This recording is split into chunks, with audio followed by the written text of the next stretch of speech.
Ladies and gentlemen, please welcome to the stage the 42nd President of the United States, William Jefferson Clinton.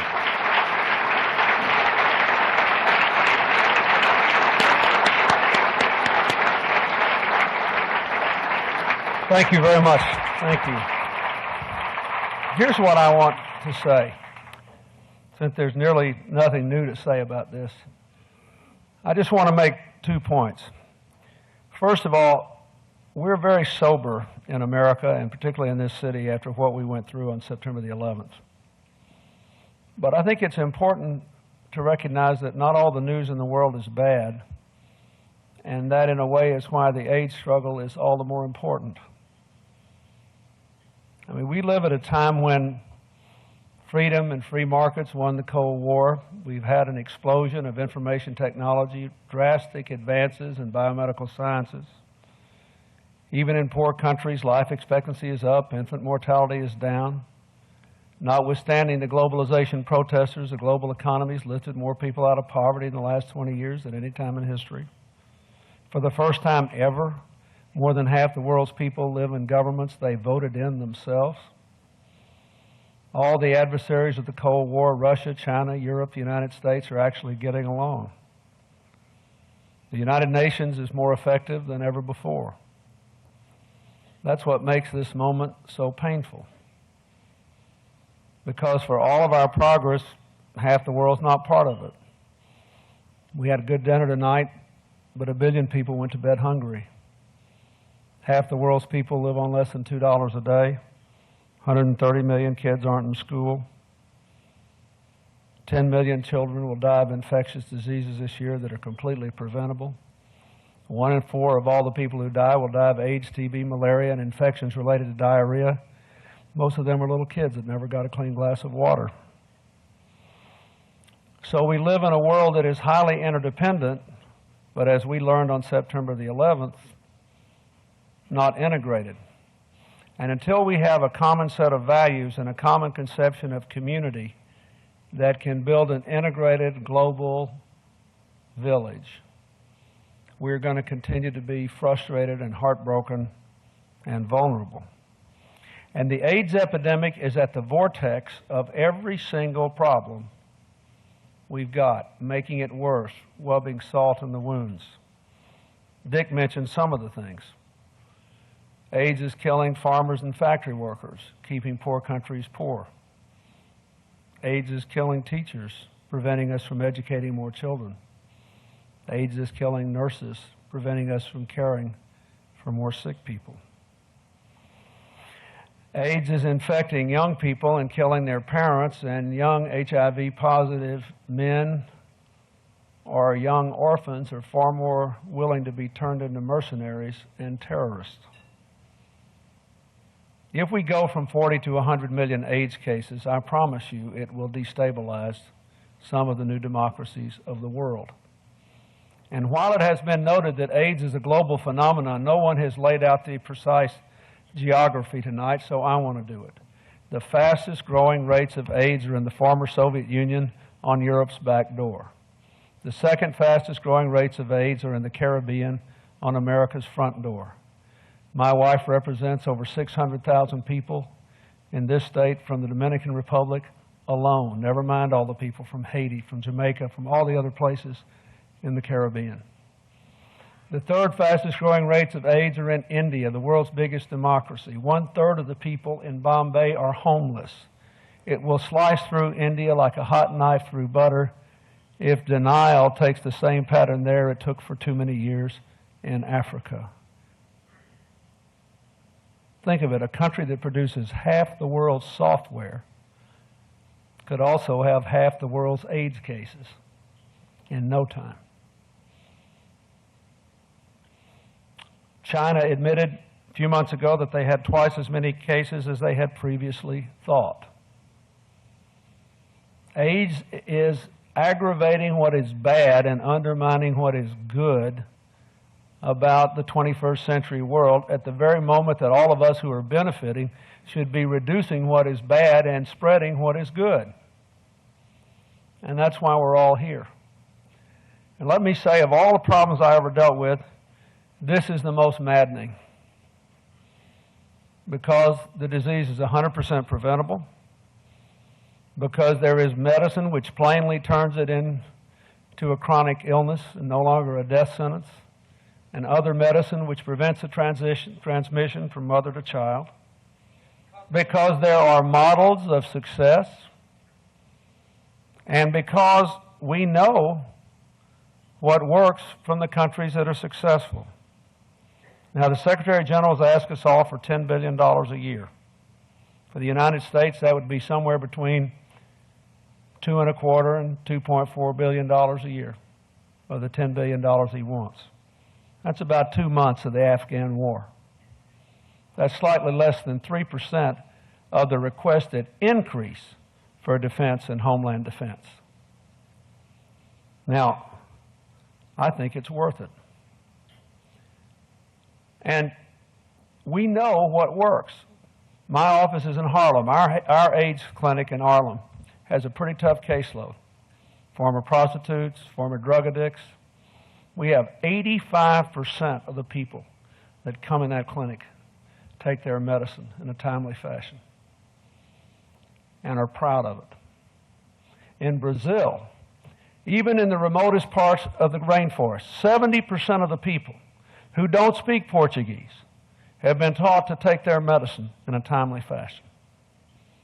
We have a court case that was settled in South Africa that says the drug companies are supposed to negotiate with every country to provide drugs at a reduced rate, and then the rest of us, if we fund the Secretary General's request, will be able to come on and make up the difference between what they can pay and what they owe. Now, it's pretty amazing when you think of those facts that we are on the verge of seeing 40 million cases grow into 100 billion. So that's why we're here to honor these businesses. Businesses can teach prevention, they can provide testing kits, they can provide all kinds of information, and they can provide the drugs. They can build community programs as well as business programs. And I can't say enough about the people who are honored tonight, except that, like Mr. Holbrook, there ought to be more of them. I also want to ask those of you who are here in business to help us get the money that only governments can provide so that the United States does its fair share. And that gives us all the leverage in the world to ask others to do their fair share.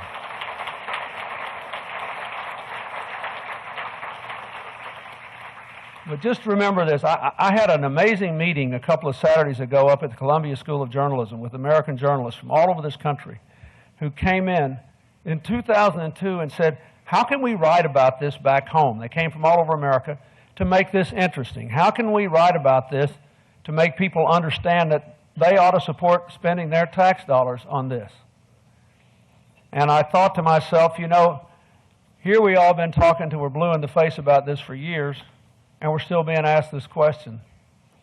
But I do think more people than ever before are listening. The American people are not ungenerous, and they're not foolish, but they don't necessarily have all the evidence. So yes, I ask you to get your employees tested and get the people in the community tested. Yes, I ask you to get the drugs out there and do all the things the business community can do. But I also ask you to be good citizens here and in every country in which you operate to make sure the public financing is there as well. I'm telling you, we cannot afford 100 million AIDS cases, and we don't have to have it. There has never been an epidemic like this of these proportions, as the Secretary General said, where it's preventable, number one, where if you're HIV positive, we have medicine that will keep you alive, where we have other medicine that will keep your babies from getting it. And yet here we are having this meeting about 100 million AIDS cases. So we need every business involved in this fight, but we also need the governments to do their part. And I am profoundly grateful to all of you for helping. I'm doing what I can through the International AIDS Trust in Africa, in India, and in America, but we all need to do more.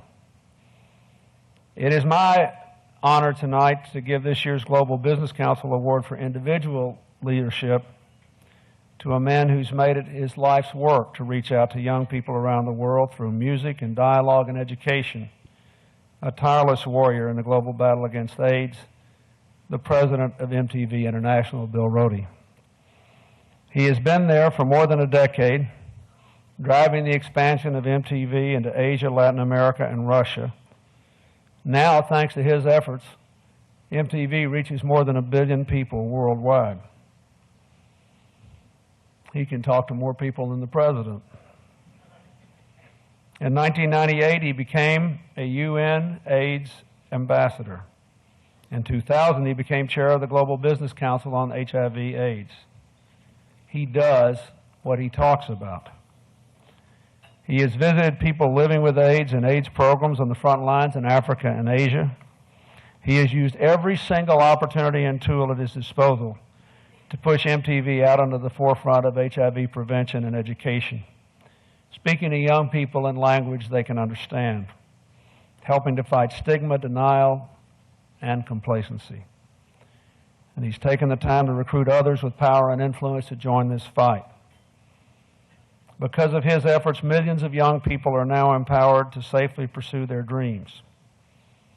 If we all did as much as he has already done, there would be no 100 million AIDS cases. Let's give a warm word of appreciation to this year's award winner, Bill Roedy.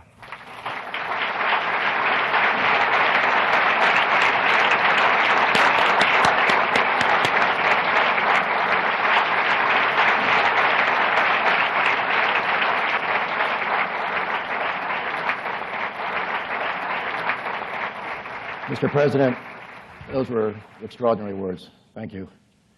I'd just like to pass the tribute right back to you. You've been absolutely wonderful in this fight, and not only as the president, but as a private citizen, and your dedication and leadership inspires us all. So it's just right back to you. Thank you.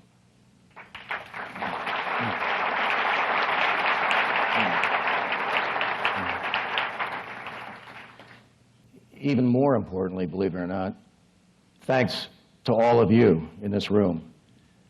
It's so great to be surrounded by friends, colleagues. I've even got my family here. I've got my own First Lady here. And all of you care about this issue. And just by being here, it shows your commitment. And for that, you have my gratitude and my thanks. Now, this is certainly not about me. It's much more about a lot of people that I represent. And importantly, I'd like to recognize two groups: MTV, which is my family in many ways, and the business community. The staff members of MTV around the world have been energized in this fight. From India to Brazil, all the way to Russia, and everywhere in between, they are fighting this every single day. Probably the most important person in this fight, Georgia Franklin. Georgia?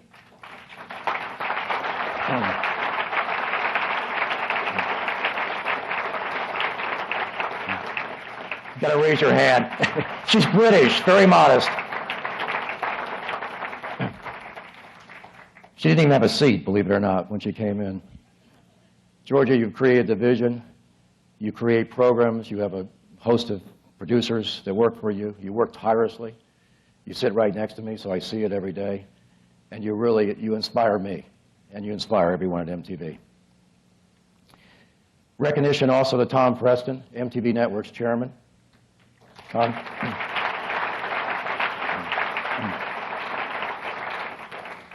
Tom has fostered a corporate culture that encourages activism. It's not just with HIV/AIDS, it's with a whole host of issues. Thank you, Tom. Also, thanks to the leadership from Viacom, Sumner Redstone, Mel Karmazin, who have made this a company-wide initiative. Two leaders from our international operation, who are here with us tonight. Just quickly, Brent Hansen, raise your hand, heads up our operation in Europe. He has a very cool table. He always manages to find the coolest table. Actually, that's not true. Every table here is cool. Also, Antoinette Zell, who runs our Latin America operation. And also here in the U.S., we have scattered around several MTV tables and Viacom tables. Viacom, Bill, Carl, MTV, importantly, Van, Brian, Mark, I'm sure I'm missing a few, Herb, who runs our Nick operation, big hero in my household with 3 kids. And importantly, and of course, Judy McGrath, who instills such a great spirit of concern and compassion among all of us. Now, I'd like to mention 3 other sources of inspiration for me. Nelson Benedico. Here's a man who ran our marketing and communications department for MTV Latin America. A very dear friend, as well as a colleague. He showed great dignity and courage. Unfortunately, he died of AIDS after a very tough fight 2 years ago. And with us tonight is his life partner, who was with him at every step on that tough fight, Danny Jimenez. Danny, please raise your hand.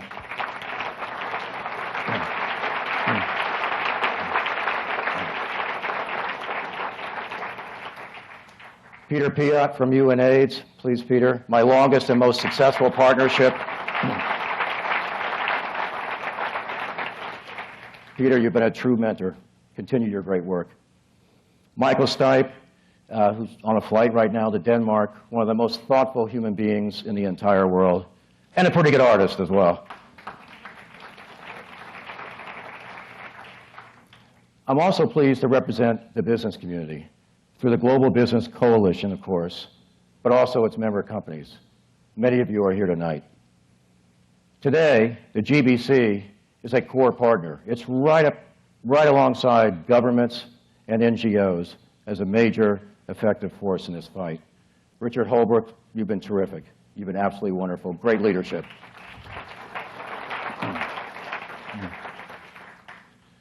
So a big thank you to everyone in this room. You are definitely making an impact, and you are saving lives. You are saving lives. And really, that's what it's all about, and that's what tonight's all about. Now, while I acknowledge the many individual companies making great contributions, and there have been wonderful examples, on the whole, the business capability to fight this epidemic has yet to rise to the magnitude of the epidemic. We have simply not lived up to our potential. We haven't. Make no mistake about it, we're not yet winning this battle. It's still ahead of us. And that makes me wonder about future generations, our children's children. How will they judge us? How will they judge all of us? Especially if we don't act to prevent and treat an epidemic. An epidemic, it's not curable, but it is treatable and largely preventable. How will we be judged? We must do more. We must stop the discrimination. We must stop the stigma. There's no room for it. There's no reason for it. There's no time for it. AIDS is not just an African problem. Let's get rid of all the stereotypes. It's not a gay problem. It can affect everyone in this room. It can affect anybody, whether you are male, female, especially female, rich, poor, journalists, entertainers, CEOs, mothers, fathers, and tragically, you can even be born with it. We must also stop the complacency. Frighteningly, young people are picking up on our complacency. And they tend to be a pretty good barometer of what's going on. Today, 55% of new infections fall to those under age 25. The good news is that that means young people can play a critical role in stopping the future spread of this disease. We research all around the world, all the time. Consistently, it comes up that young people, no matter where they are, feel that AIDS is a top concern. At the same time, there's a tremendous disinformation and still the stereotyping. I call this the knowledge gap. MTV is trying to fill this gap through our channels. Yes, we reach a potential 1 billion people, and we talk to young people straight, sometimes with all sorts of controversy, but we always talk to them on their terms. They wouldn't have it any other way. It's what we do best. Each year, I issue a challenge to broadcasters, a challenge to all broadcasters worldwide. Air any of our AIDS programming, rights-free, no strings attached, no branding, just run it. The results have been, I must say, excellent. Last year, this challenge doubled our audience reach to 2 billion people. Everybody from South Africa broadcasting to, importantly, China Central Television, which was a huge breakthrough, largest network in the entire world. But let me be very clear. This is not enough. It's not nearly enough. MTV needs to do much more. We all need to do much more. How? How can we do that? Well, we need to play to our strengths. Money is important. It's very important. But it's not the only way to respond. For example, MTV uses its airwaves. The business community around the world has such incredible, impressive strengths. We have leadership. We have influence. We have a voice. We have distribution. We have infrastructure. We have communication skills. We have media outlets. We have sales and marketing skills. No one sells better than business. We have audience, and we have customers. And most importantly, we have people. We can literally reach every human being on the earth. We must also lead from the top. Don't rely on committees. Prevention and treatment, not either or, prevention and treatment have to be a priority.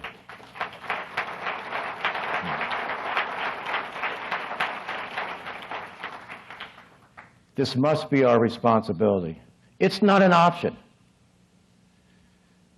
Now, I'll be handing the role of chairman of the GBC to Jürgen Schrempp, chairman of Daimler Chrysler, and your leadership and integrity will put us in good stead, and I'm very, very excited about this appointment. And while the real battle is still ahead, surprisingly, I've actually never felt better about the current overall response. There has been a sea change in attitude. Inspiration plays a vital role in this fight. For me, it was a recent trip to South Africa. I wish everyone to go to Africa, just like Bono and Secretary O'Neill. It changes your life. I met with a group of peer counselors in Zambia. Now, peer counselors, they are young volunteers who educate their friends about HIV/AIDS. I had just flown in from the MTV Video Music Awards in New York, where fashion-conscious teens were worried about whether they were carrying the right designer bag to go with their outfits. 24 hours later, I stood in Zambia asking a 16-year-old peer counselor if there was anything I could do to help him in his mission. What did he say? He asked for a bag. Not the hippest, not the latest, not the coolest bag, just any bag, to carry his materials from one home to the next. And he was making a difference. And he's just one example of young people in Africa who know the harsh realities of HIV/AIDS. They live it every day. It's a disease that has left many of them orphans and homeless. And yet they don't give up. They make a choice. They volunteer. They educate others. They fight. You can see it in their faces. It is quite something to see it in their faces. Through their spirit and sheer determination, they inspire my optimism about the future. Optimism, for me, also comes from this room. Tonight we have an unprecedented gathering of leaders, not only this table, everywhere. It's a tremendous coalition of activism. What an incredible group you are. Don't ever underestimate your influence. We can make a difference. We can realize our power. I know everyone's convinced. That's not the issue. But we need to mobilize. We need to get on with it. This must be our promise as parents, leaders, and fellow citizens. This must be our place in history.